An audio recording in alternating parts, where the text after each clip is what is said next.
नमस्कार मित्रांनो, स्वागत आहे तुमचं पुन्हा एका नवीन अशा रोमॅन्टिक लव्ह स्टोरीमध्ये. तर मग चला सुरुवात करूयात आजच्या या भागाला. गाथा आणि ती मुलगी देवांशच्या केबिनमध्ये गेल्या. तुझ्या घरी कोणी मोठा नाही का? डॉक्टर त्या दोघींना पाहून बोलले. नाही, मी आणि माझी आई दोघीच आहोत. ओके, कोणत्या क्लासमध्येस? 10वीत आहे, ती मुलगी बोलली. नाव काय तुझं? गायत्री. ओके गायत्री, तुझ्या आईला दम्याचा त्रास आहे. त्याची वेळेवर ट्रीटमेंट न घेतल्याने तो त्रास वाढलाय आणि त्यांना 2 ब्लॉकेजेस आलेत. त्यामुळे आपल्याला त्यांची एन्जिओप्लास्टी करावी लागेल. म्हणजे? गायत्रीने विचारलं. म्हणजे हृदयाला ज्या व्हेन्स जोडलेल्या असतात ना, त्या 2 ठिकाणी रक्ताच्या गाठी तयार झाल्यात. हे रक्त गोठल्यानं होतं, त्यामुळे त्यांना श्वास घ्यायला त्रास होतोय. आता त्यांना आलेला अटॅक मायनर होता, परंतु योग्य ट्रीटमेंट जर केली नाही तर दुसरा हार्ट अटॅक येऊ शकतो आणि तो मायनर असेलच याची काही गॅरंटी नाही. दुसरा अटॅक कधी येईल? गाथाचा बालिश प्रश्न आला. अटॅक काही बँड वाजवत येत नाही की मी येतोय आणि आपण त्याच्या स्वागतासाठी तयार राहू. देव बोलला आणि हे ऐकून तर गाथा गप्पच बसली. यासाठी किती खर्च येईल? गायत्री बोलली. ते तुम्हाला बाहेर नर्स रिसेप्शनवरती सांगतील. तुमची फाईल तिथे बनवलेली असेल. तुम्हाला ज्या काही अडचणी असतील तुम्ही त्यांना विचारा. गायत्रीने गाथाकडे पाहिलं.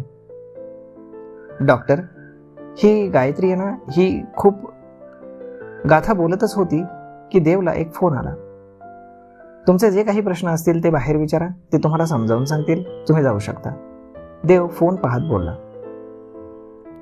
Hello, yes doctor. मग गाथा आणि गायत्री केबिनमधून बाहेर आल्या. काय म्हणाला तो डेव्हिल? आशू बोलली. तर गाथाने तिच्याकडे डोळे मोठे करून पाहिलं. गायत्री न समजून तिच्याकडे पाहत होती.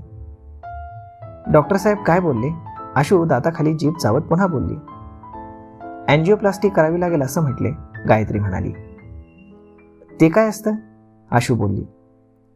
देव जाणो, गाथा म्हणली. त्या डेव्हिलला तर माहीतच असणार ना, आशू हसत बोलली. आशू, गाथा दात आवळत बोलली. रिसेप्शनवरती विचारायला सांगितलंय. ओके, चला विचारू, आशू म्हणाली. मला आईला एकदा पाहायचंय, गायत्री बोलली.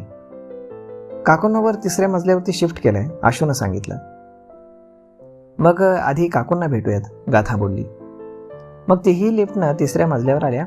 या VIP स्पेशल रूम्स होत्या. आई कुठे आहे? गायत्रीने विचारलं.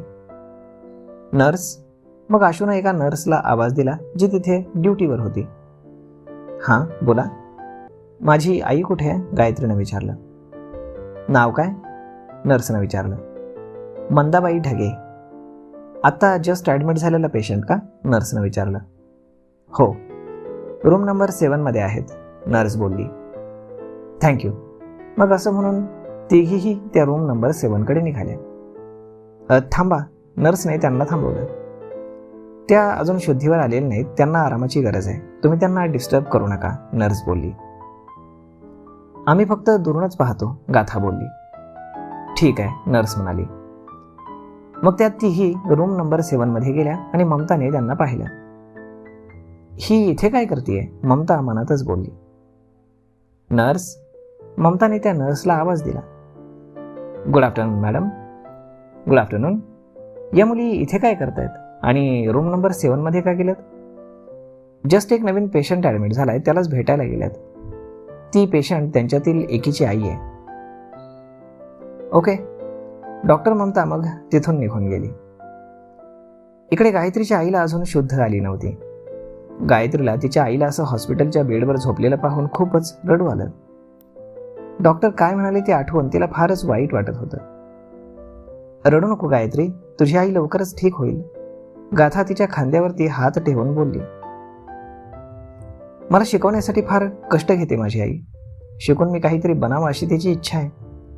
पैसा जमवण्यासाठी लोकांची घरकामं करते. पैसे कट होतील म्हणून कधी आजारी पडत नाही की कधी सुट्टी घेत नाही. सणवार काही पाहत नाही.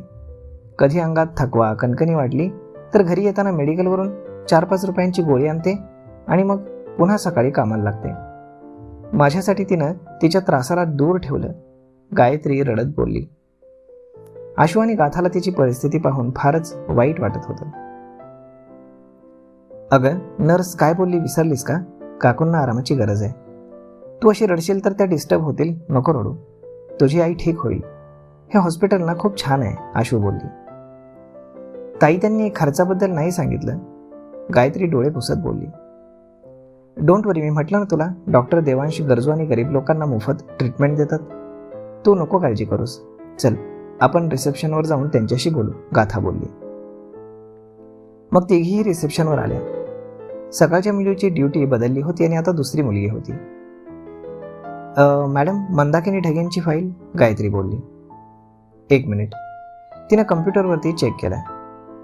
पेशंट आजच ॲडमिट झालाय ना, तर फाईल अजून बनवलेली नाही. त्यांच्या ट्रीटमेंटच्या खर्चाबाबत बोलायचं होतं, गाथा बोलली. हां, एक मिनिट. तिनं सगळा डेटा चेक केला.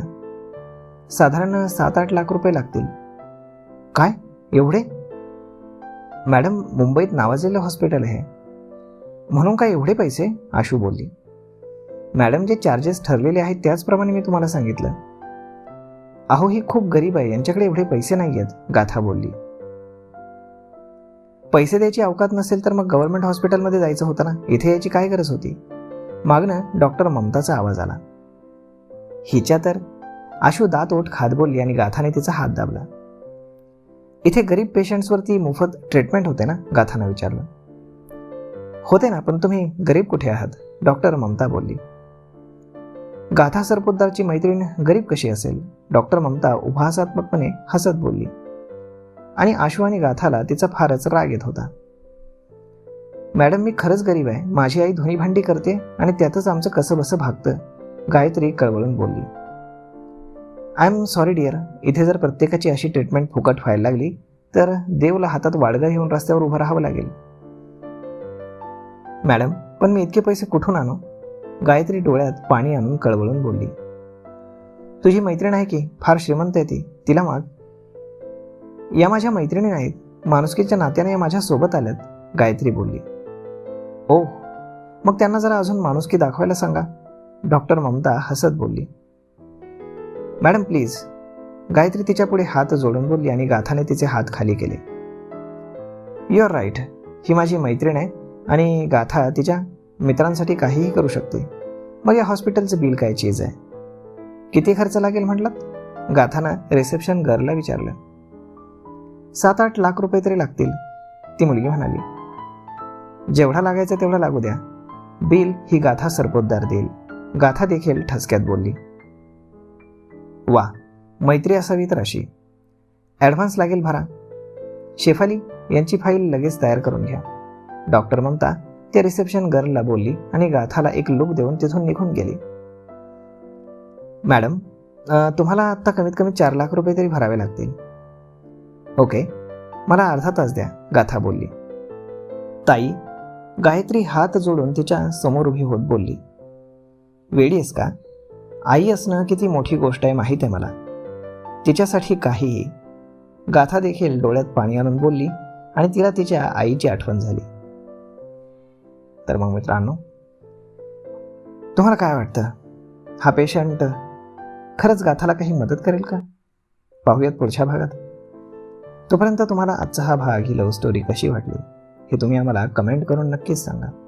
आणि जर आवडली असेल तर आपल्या जवळच्या मित्रमंडळींसोबत देखील हा व्हिडिओ तुम्ही शेअर करायला विसरू नका. धन्यवाद.